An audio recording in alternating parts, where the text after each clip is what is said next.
Hello everybody, my name is Harpy. Welcome back to my channel and welcome back to my weekly Creepypasta ASMR reading. This week's Creepypasta is called The Dark Man. I've been working at a police station in Massachusetts for the past 10 years. No, I'm not an officer, but rather a first responder. It's not such a big job, or at least to me anyway, because my family lives in a mid-sized city. Average 20,000 people. The most important calls I get include robberies and house fires, and then there are the pranks that teenagers play on Halloween and such like that. I'm recording all of this. The reason why is because I'm scared like hell. Still scared. It all happened 10 years ago. There are 8 emergency responders at the station. 6 are the assigned responders, who switch off at 8-hour shifts. 2 responders work 1 shift. 2 extra responders in case one bails. It's pretty efficient, I think. We've never had 2 responders bail and the backups having to work the same shift. But in case we do, we have a calendar for that sort of thing. I work the night shift from 8 p.m. to 4 a.m. with a guy, we'll call him Bill. It was mid-September and Bill had to call in sick. He didn't want to risk getting me sick and he was throwing it real bad, so the boss allowed it. When I called in the backup responders, one didn't pick up and the other one's wife was in the hospital delivering their first child. I guess I could have asked if any of the other responders could come in, but I thought I could handle it all to myself. We barely got any calls on the night shift anyway. I was alone in the small office with the blinds shut, and it was all dark, but the constant blue glare of the computer monitor and the pale white light from the ceiling. My left hand manned my cup of 2-hour-old coffee, and my right arm the keyboard. I was pretty bored at first. About an hour in, there was a disturbance at a house for domestic battery, and another for a concerned mother calling because her 2-year-old son stuck a dime up his nose. That was pretty much it. My mind began to dawdle off onto other things. I played Minesweeper and read Facebook.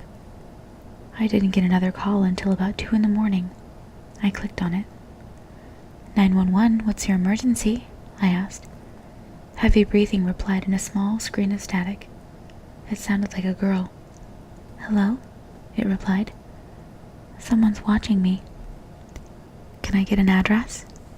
She gave me the address and I noted the address was near a south side of town, on the close outskirts. I'm scared. I tried to soothe her calmly. Calm down, miss. Now, can you tell me how old you are? She said 13. And while I gave the information to the police standing by, I asked her more questions. How do you know that someone's watching you? There's a man standing in our yard, she said. There was a grainy sound on the line. Can you identify this man? I asked. He's wearing a black sweatshirt, and I can't see his face. I started to write down the description. Okay, can you estimate his height for me, sweetie? And his age? There was a pause. No, it's dark out and I can't see his face. How far away from the house is he? I can't tell. Me and my brother are upstairs and he's staring at us. He knows where you are? Yes. The police are on their way.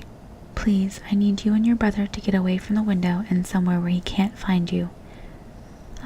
Hide in a closet or lock yourselves in the bathroom. Just stay away from the windows. The girl whispered something like, Come on, Tommy. And I heard running and the door shutting. We're in the closet. Good girl, I said, drumming my fingers nervously. Is the door shut all the way? No, it's cracked a bit. Okay, something struck me as odd. It was 2 in the morning and a 13-year-old girl was calling. Do you have any parents? Are they home? No, she said. Daddy's at the bar. Do you think the man is your father? Pause. Daddy would have called. He has a key to get in. Did you try calling him? He didn't answer. I blew through my nose. It's been 3 minutes since I answered the call. I just hoped the police would get there soon. I heard a whimper from a young boy and the sound of shuffling in the closet. The girl started to cry. Oh God, oh my God, oh God. Miss, what's going on? Miss? He's staring at us. That caught me off guard. How? Did he break in? All my focus at the time was on my headpiece. He's at the window. How could that be possible? They're on the 2nd story. Did he climb something? Is there a ladder or a tree near your window? Nothing. My palms were sweaty. Where were the police? This was starting to scare me. Can you see his face? Is he looking at you now? She coughed tears into the phone. His face is dark. I can't see his face. He's just standing there outside my window. How can he be standing there if you're on the top floor? I don't know, she whispered. Please, help us.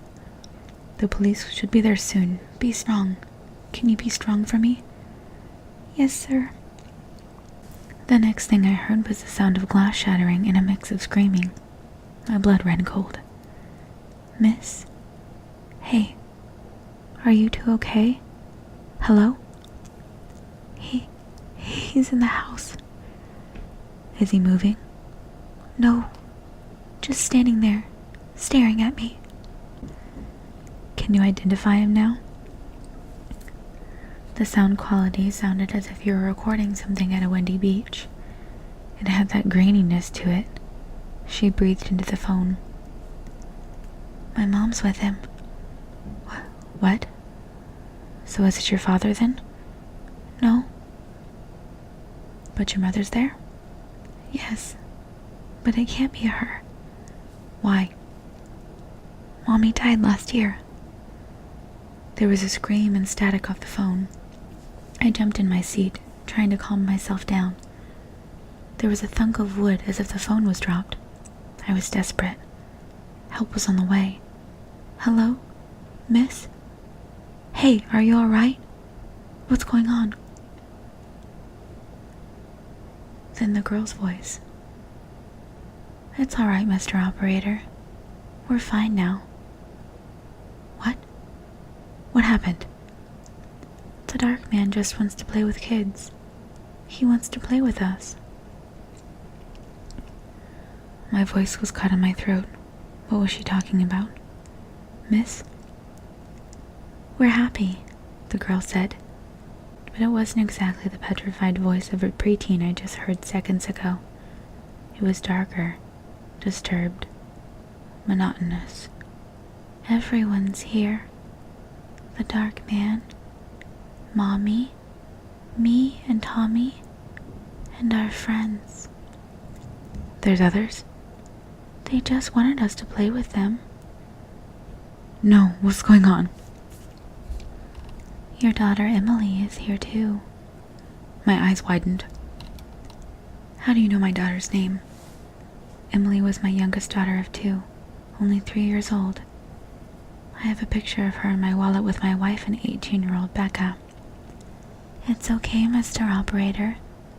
We'll be happy together and play safe. I hear cop sirens in the background.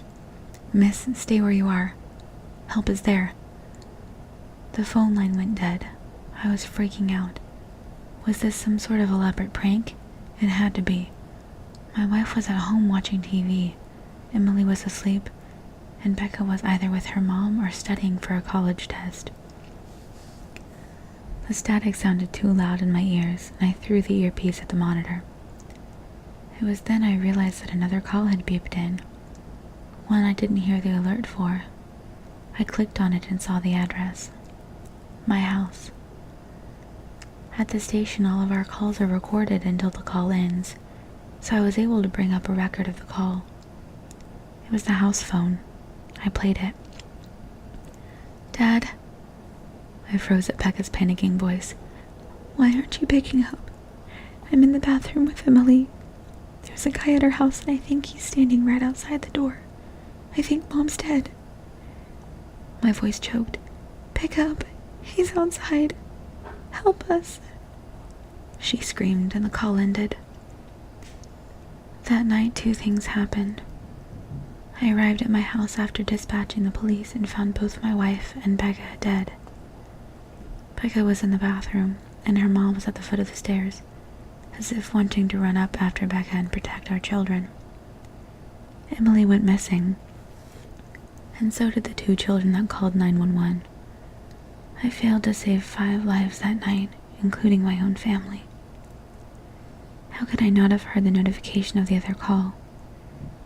I quit my job at the police station and found one as a clerk at a 24-hour grocery store chain, one with multiple people working at night so I wouldn't be alone. The kid's dad at the bar committed suicide later on for not being able to protect his family.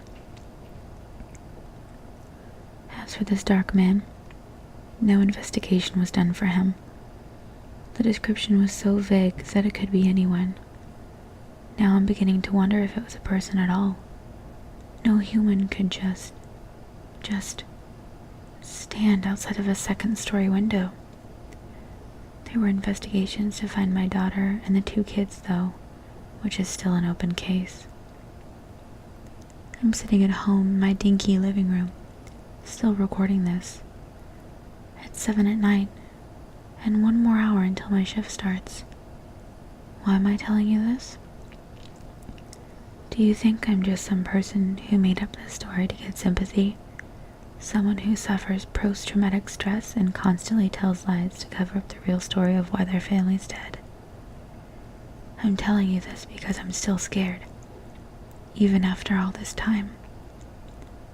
The dark man is real, and he wants to kill me too. How do I know that? Because he's staring at me through the window right now. Once again, this story was called The Dark Man. If you enjoyed this, please subscribe so that you never miss an ASMR video. Please also watch my other videos if you like video games. Please leave a comment if you know any creepypasta stories that you want me to read. Please also remember to turn down your volume after this video is over. I will see you in the next episode. Bye bye.